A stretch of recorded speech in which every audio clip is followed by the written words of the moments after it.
property enthusiasts. This is a channel where we will be discussing everything real estate. My name is Norman Angamanjo, your home loan consultant from Uber Home Loans, Bloemfontein West. I am Napo Modise, and I'm a property enthusiast as well as an advisor as well as a consultant. I will try by all means to make your transaction of a home purchase as smooth as possible.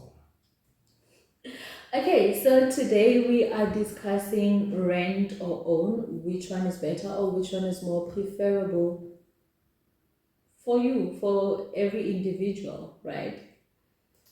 So, should I start? Okay, let's break it down real quick, right? What is renting? What is renting and what is buying? Can you just in simple terms, right? In simple terms, when you are renting something, it means that you're paying for it month on month, yes, right? You do not own it; you get to use it for as long as you pay for it. Yes. Yeah. And for as long as the contract stipulates, exactly, or lease agreement. The lease agreement. Yes. Let's talk property. Yeah.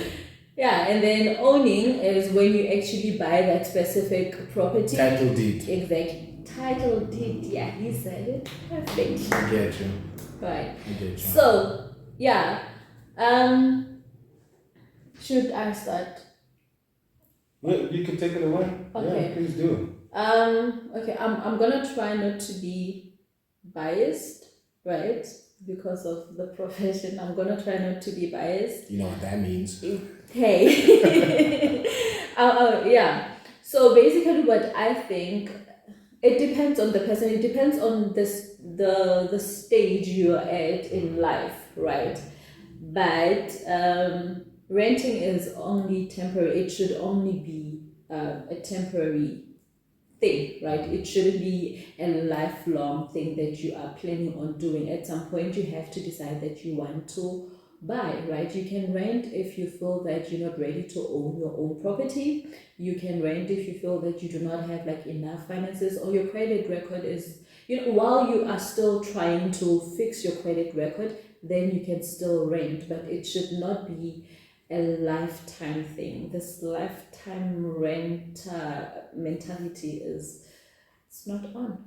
So I think owning eventually. That's pretty wise. Yeah, eventually. That's pretty wise knowledge. Also, by you renting, you are somehow, somewhere contributing to someone else's bond. So you're contributing to someone else's ownership after so many years. You are contributing to someone else's investment after so many years. So why not be that investment holder by trying to purchase property and paying a bond? So essentially with a bond, what you're doing is that you're asking the bank to buy it for you. You're asking to be creditworthy first, to be lendable with money, borrowable. I don't know if that's a word. No.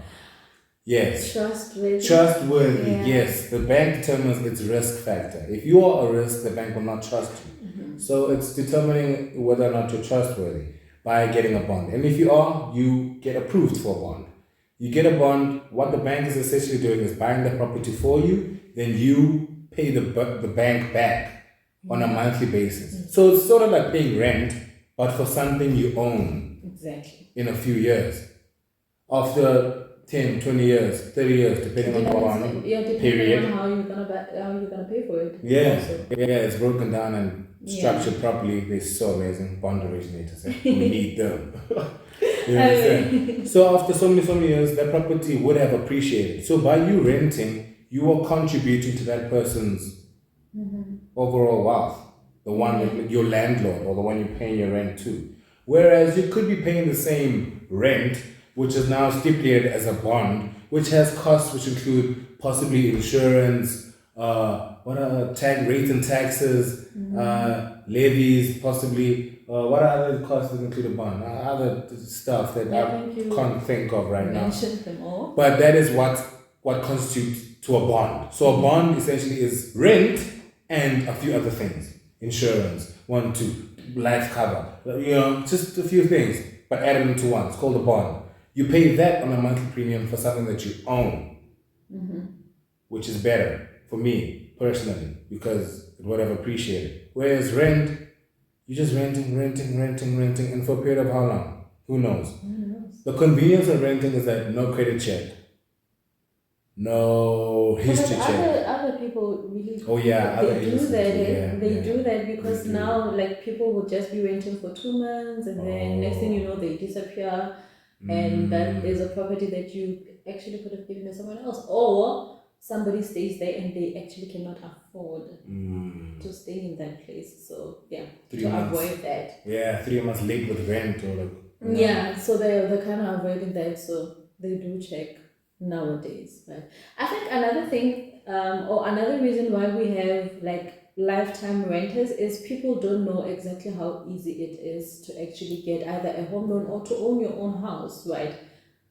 That's why we're here. Yeah. Anyways, yeah, but I feel like people are not like well educated in that department, and also, you find that my grandmother was renting this house, right?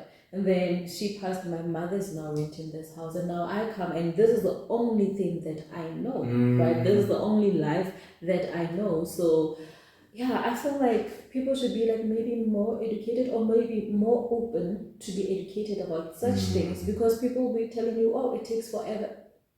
It takes 3 months, guys.